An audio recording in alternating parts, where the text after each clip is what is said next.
Assalamualaikum Tribuners, jumpa lagi dengan saya Mega Nugraha, host dari Tribun Jabar. Kali ini kita masih membahas soal gelaran pemilu, cuman kali ini lebih kita next setelah pemilu 2024, kita mulai bertahap berlanjut pada pemilu kada yang akan digelar serentak 27 November. Nah, kali ini saya akan membahas detail soal persiapan Pilkada Kota Bandung dan Pilgub Jabar.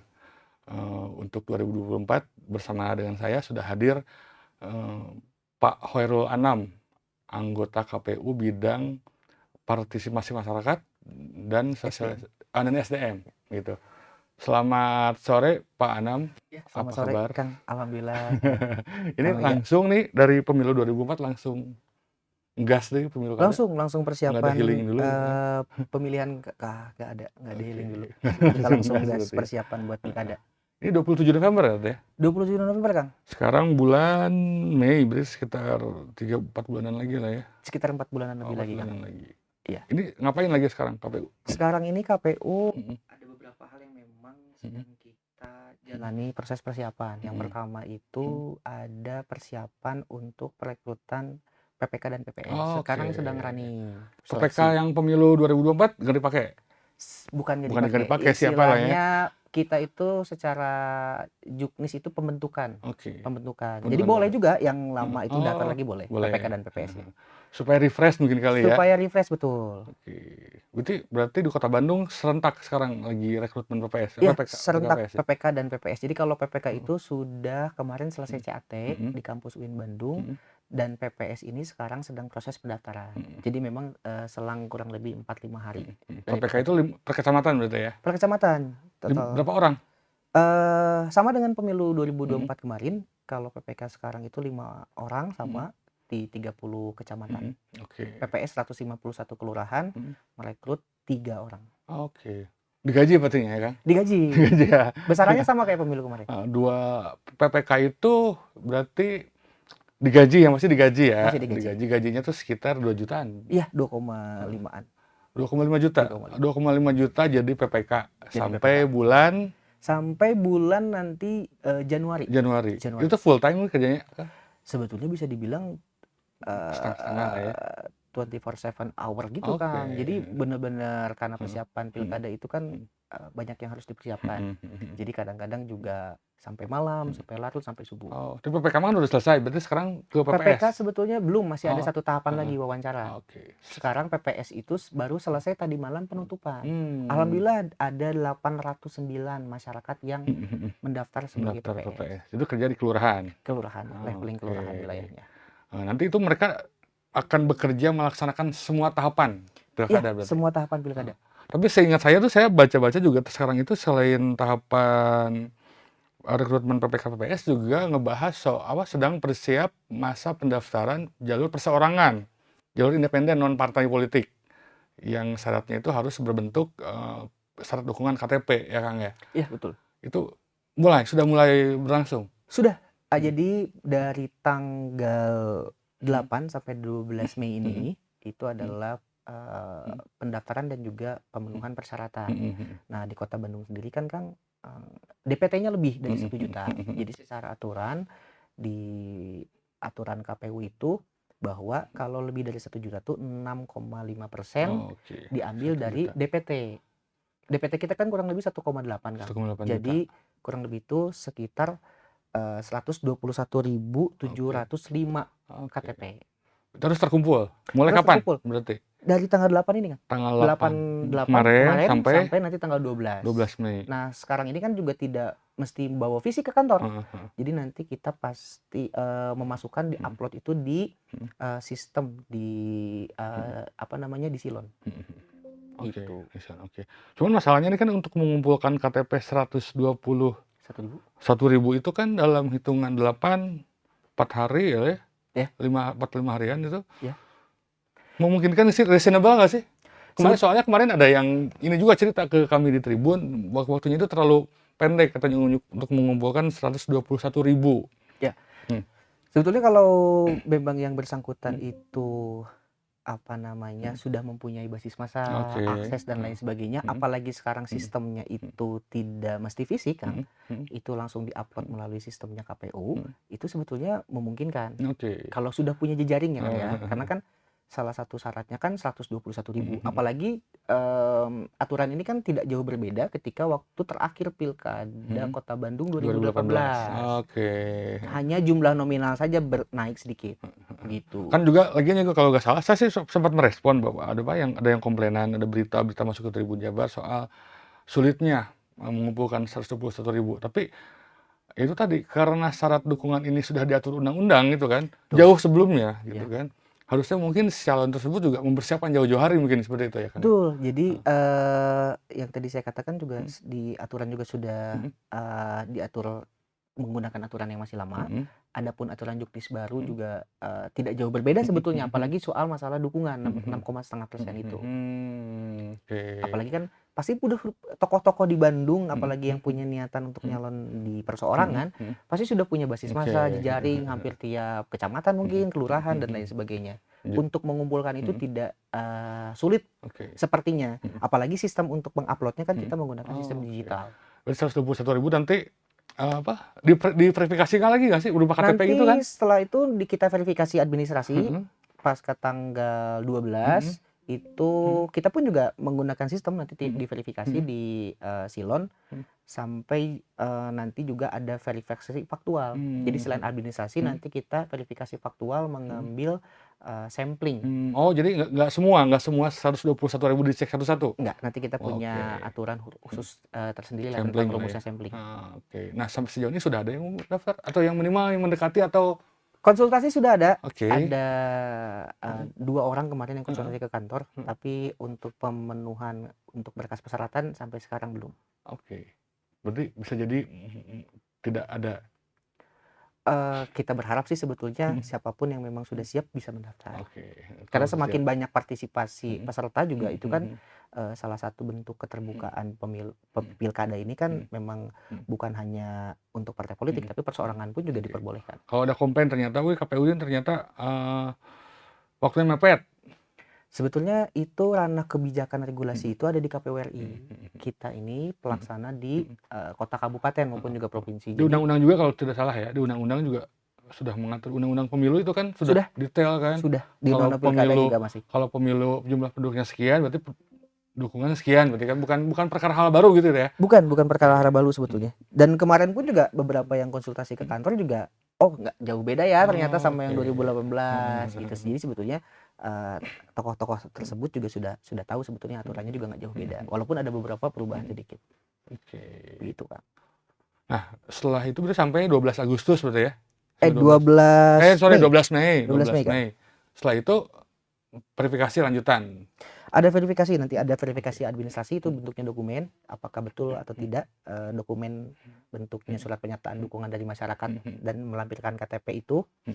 Nanti kita ada sistemnya. Tapi di luar itu untuk pengusungan calon untuk kepala daerah lewat parpol juga sudah mulai. Kapan mulai tahapannya? Kalau partai politik itu nanti di Agustus kan, gitu. Tapi kan sebelumnya itu kemarin KPU sudah menetapkan raihan kursi untuk DPRD Kota Bandung. Sudah ditetapkan ya? Betul. Pemenangnya adalah PKS. Oh, PKS dengan 11 kursi raihan. Kedua itu sama-sama di rata-rata itu 7. Oh, rata-rata 7. Seingat saya tuh PDIP 7, Golkar 7, ada beberapa yang 7 gitu. Nggak ada partai baru yang masuk? Nggak ada partai baru. Nggak ada. PSI itu yang partai baru? naik. Naik. Okay. Perolehan kursinya naik PSI. Dari 1 kalau nggak salah ya? Tidak, Kak. Dulu tuh 2, sekarang tuh 4 kalau nggak salah. Oh, jadi 4? Naik. PSI naik 4. Naik di 4 kursi sekarang, Kak. Karena kalau Kota Malang tidak berlaku parliamentary threshold ya? Enggak, tidak berlaku. Langsung? Ya, langsung. Jadi kalau untuk partai politik sekarang ini kan secara aturan itu adalah 20% dari perolehan kursi di DPRD. Berarti kan kalau 20% itu 10 kursi. Kan total DPRD Kota Bandung itu ada 50 kursi. 50. Hanya partai PKS lah yang bisa mencalonkan sendiri. Pasangan calon wali kota dan wakil wali kota Bandung. Yang lainnya harus koalisi. 11 kursi udah cukup? Lebih dari cukup. Lebih satu malah. Lebih dari satu. Selebihnya harus koalisi karena minimal itu kalau 20% berarti 10 kursi. Oke. Itu tahapannya? Tahapannya nanti di Agustus tanggal 27. Oh, Agustus. Iya. Nggak dari sekarang maksudnya, oh penetapan bikin atau Kalau gimana? itu nanti ini pendaftaran. Oh, Iya, pendaftarannya. pendaftarannya di Pendaftarannya dibuka Agustus. Dibuka Agustus. Agustus, Kang. Oh. Jadi pendaftarannya tuh dibuka di di bulan Agustus, Kang. Oh, pendaftaran. Ya, Oh, oke. hanya 3 hari kok, Kang. 27, 28, 29 ya, 3 hari. Pendaftaran tuh Ya, ya. 27 Agustus, 28, 29. Oke. Itu untuk partai politik. Berarti wajar saja kalau ternyata saat ini itu banyak pertemuan-pertemuan politik untuk menuju Kota Bandung. Ya, kalau Kemarin itu. tuh ada Bu Atalia ketemu sama Pak Irwin soal ngebuat koalisi Iya. gitu. Jadi mungkin kemungkinan juga sekarang dinamikanya masih cair ya, karena mungkin tadi pendaftarannya juga masih Agustus, Masih ya kan? Agustus. Masih ada 2 bulan lagi. Nanti mungkin juga bulan depan atau bulan Juli pasti banyak pertemuan-pertemuan politis ya. Nanti Tribuners bisa menyimak saja dulu sejauh mana dan siapa yang akan berkoalisi seperti itu. Tapi yang pasti pendaftarannya itu mulai 27 Agustus. Dan yang pasti juga partai yang bisa mengusung calon sendiri itu baru PKS sebagai partai pemenang pemilu di Kota Bandung dengan 11 kursi. Oke, nah Kang, selanjutnya nih Kang, ada debat gak sih nanti? Ada, Kang, ada debat. Jadi debat itu nanti ini tuh, Kang, untuk juknisnya, PKPU-nya, maaf, itu belum keluar. Jadi kita masih mengacu pada tahun 2017. Itu di PKPU nomor 4 tahun 2017. Jadi kemungkinan besar nanti ada PKPU yang baru. Peraturan KPU itu Ya, peraturan. Jadi peraturan KPU. Jadi nanti yang membuat kebijakan ataupun regulasi itu nanti KPU RI. Nah, sementara ini belum keluar yang baru. Tapi sepertinya juga tidak jauh berbeda mungkin ya, Kang, ya. Nanti kan bahasan-bahasannya itu tentang pembangunan daerah, tentang pelayanan publik, peningkatan kesejahteraan, gitu, dan banyak hal tentang pembangunan di daerah masing-masing. Itu topik bahasan debat di PKPU nomor 4 tahun 2017. Pasti bakal berubah lagi mungkin. Itu tergantung nanti KPU RI. Tapi mungkin gambarannya nanti ya berharapnya sih, karena yang saya lihat itu kemarin kan debat Pilpres itu lebih seru dibanding Pilpres sebelumnya gitu ya. Ada gimmick atau apa ya. Betul. Saya juga berharap keseruan debat Pilpres itu bisa menular ke level pilkada. Iya, betul, gitu. betul. Saya juga memang melihat bahwa kan debat ini salah satu metode kampanye untuk melakukan sosialisasi ataupun kampanye dan pencerdasan kepada pemilih. Mudah-mudahan kan di situ bisa dibilang kan momentum serius lah, Kang, ya, di debat itu untuk menggali pemikiran gagasan si pasangan kepala daerah ini. Oke. Ngomong-ngomong nih, DPRT ini kan kemarin 1,8 juta nih untuk pemilu kan, waktu pemilu pemilu, 2024. Nah, nanti bakal bertambah lagi nggak sih? Kemungkinan bertambah, Kang. Kenapa? Karena nanti itu yang pertama itu ada teman-teman yang memang sudah berusia 17 tahun di tanggal 27 November. Nah, yang kedua TNI Polri yang memang sudah pensiun. Nah, itu kan masuk nanti ke daftar pemilih tetap. Kita ini sampai 31 Mei menunggu sinkronisasi data dari Kemendagri dengan KPU RI. Itu DP4. Itu namanya daftar potensi pemilih pemilu. Itu yang nanti didistribusikan ke kita. Nanti kira-kira di 27 November itu potensi pemilihnya ada berapa banyak. Setelah itu tanggal 31 Mei itu nanti ada dari KPU Kota Bandung melakukan pemutahiran data pemilih ataupun coklit ke lapangan. Oh, coklit lagi. Dicoklit lagi, Kang. Coklit lagi. Diverifikasi lagi, dicoklit lagi. Honor lagi itu, Kang? Ada honornya nggak sih? Nanti ada honornya, Kang. Honor lagi. Ya. Kalau saya sih sebetulnya kan melihat positifnya adalah kembali lagi ke masyarakat Kota Bandung honornya. Begitu. Oke. Nah, tadi kalau dari 1,8 juta, kira-kira sudah ada gambaran nggak sih sampai seberapa banyak penambahan? Kalau gambaran belum ada, Kang, ya, karena kita masih menunggu dari KPU RI. Nanti batas maksimal kan 31 gitu. Jadi kita tunggu aja sampai dari KPU RI. 1,8 juta itu kan jumlah yang tidak sedikit ya, Kang, Tidak ya? sedikit, ya. Saya ngebandingin dengan daerah-daerah lain, kota di Sulawesi itu kadang-kadang ngelihat DPT-nya 300.000, ya kan? Iya. Bahkan kota Cimahi juga DPT-nya 400.000. Ini kan mengelola DPT 1,8 juta ini tantangan besar nggak sih, Kang? Berkaca pada pengalaman 2024 kemarin ya? Iya, Kang. Memang ada tantangan tersendiri. Ngelihat pilkada terakhir 2018 dengan pemilu 2019 kan tingkat partisipasi masyarakat itu ketika pilkada itu tidak sebanyak ketika pemilu. Oh ya. Betul. Oke. Jadi di angka Contoh contoh misalnya di Kota Heeh. Bandung itu tidak sampai 80% Pilkada? pilkada. Tetapi ketika pemilu 2019 itu sampai 80% lebih, hampir Oke. 87%. Harusnya kebalikannya ya, Harusnya karena kebalikannya. kan Nah, lebih dekat gitu lah ya? betul, itu Heeh. challenge-nya. Hampir sepertinya kalau melihat data di kota kabupaten begitu trennya, tren Mhm mhm. pemilih. Oke. Lebih concern ke berbeda pemilu. Heeh. Apakah mungkin di situ ada yang menarik, misalnya Heeh.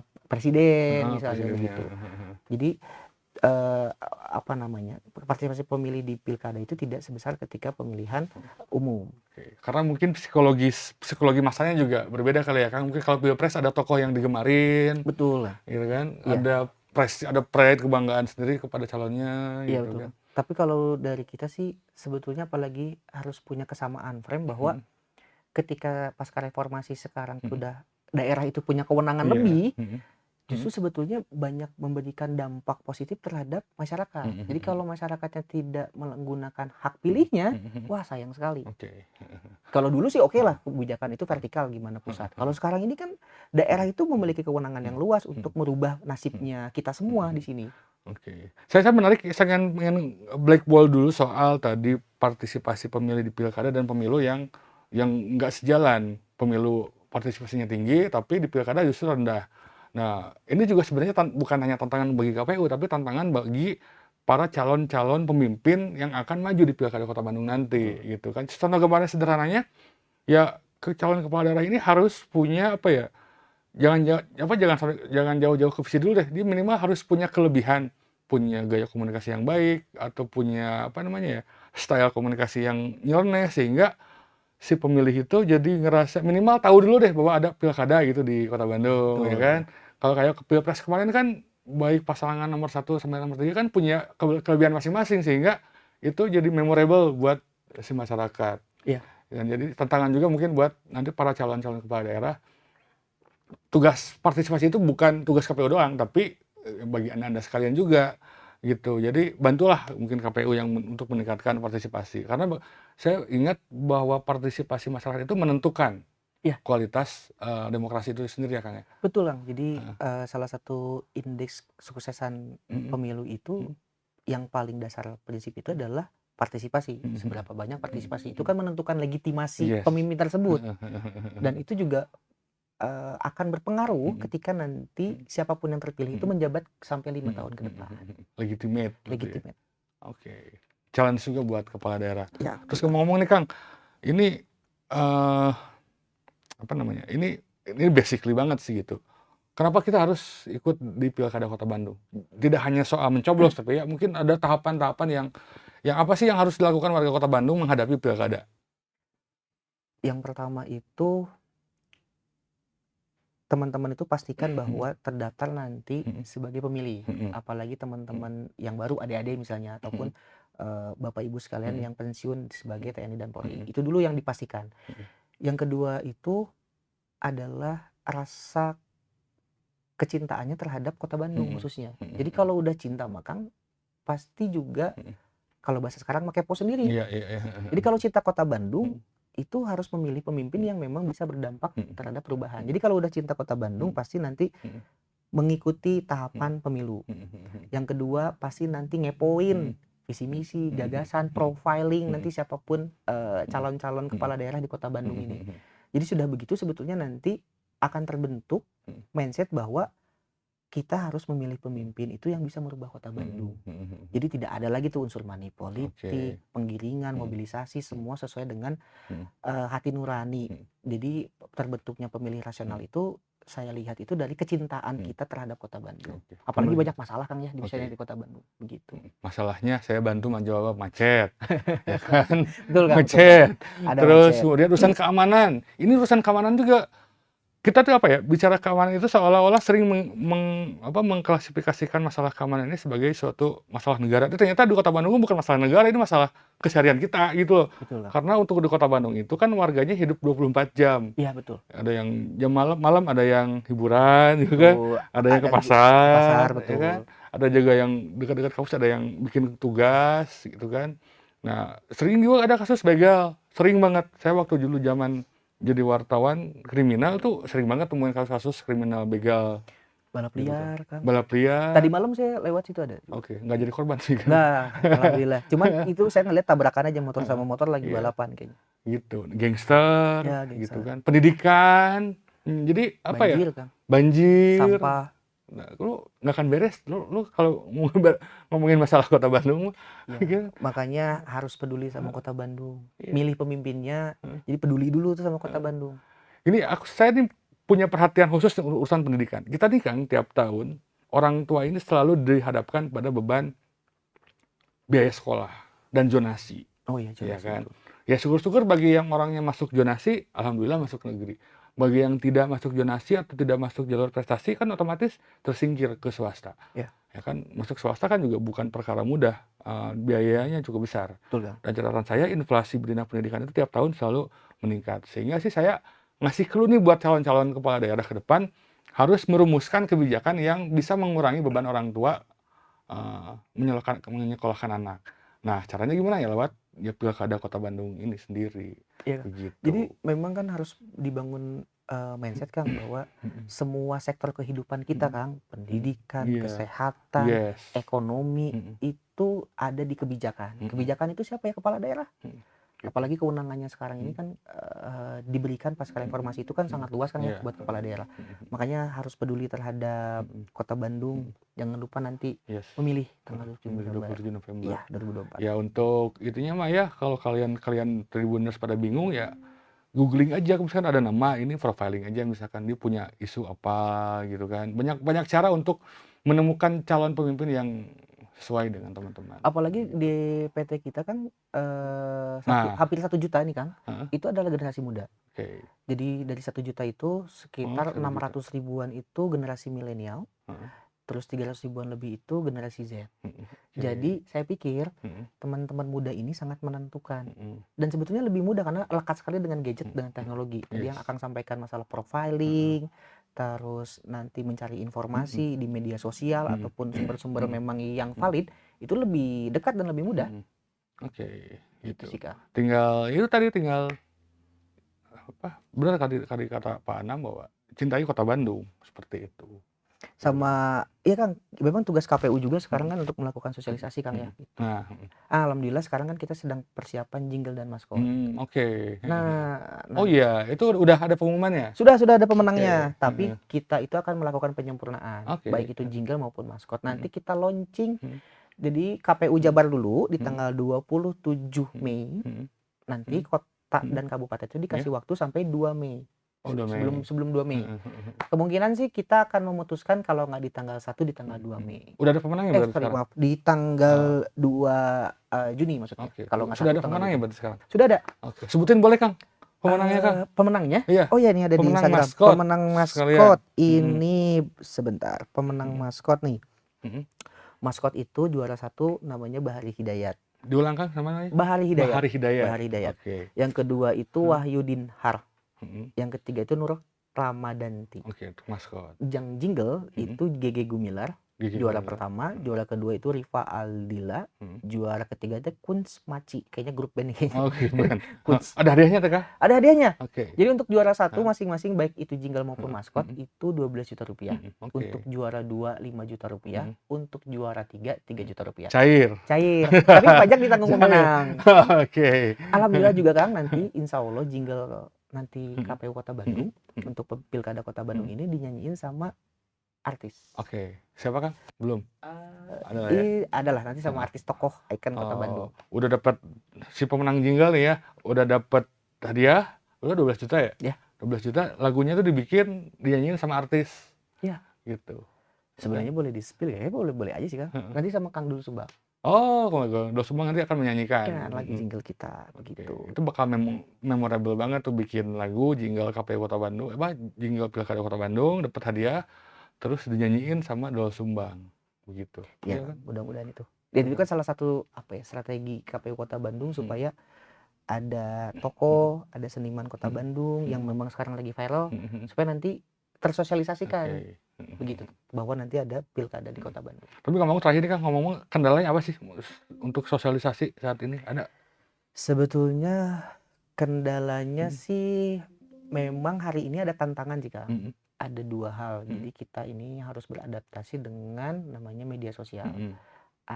Sekarang ada yang namanya endorsement. Mhm. Terus yang Mhm. kedua juga Mhm. ada, apa ya kalau bahasanya, Mhm. jadi kita tuh harus kampanye serangan udara. Nah, serangan Oke. udara ini kan hal yang baru, Kang, ya. Mhm mhm mhm mhm. Bagi aktivitas pemerintahan manapun, Iya iya iya, bagaimana mhm. sosialisasi ke generasi muda Mhm. dengan melakukan, Mhm.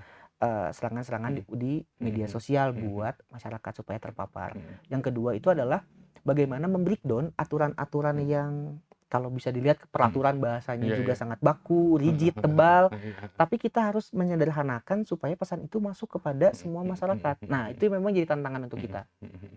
Oke. PR Iya, PR PR kita. PR banget. Mudah-mudahan sih bisa Mudah-mudahan enggak. dijalankan dengan Heeh, baik dan tapi lancar. terpenting sih tadi, legitimasi lah Kang, partisipasi masyarakat harus meningkat. Kemarin di Kota Bandung berapa Kang pemilu tuh? 80 sekian? 83,6, hampir Oke, 84. 86, Iya. 84%, 80. Berarti ya berharap ya untuk pilkada juga harusnya lebih naik Lebih karena naik lagi. calon-calon yang akan nanti maju itu mungkin teman-teman juga pada kenal gitu loh. Iya. Sering muncul. Jadi harusnya bisa tahu lah, bisa ikut memilih gitu.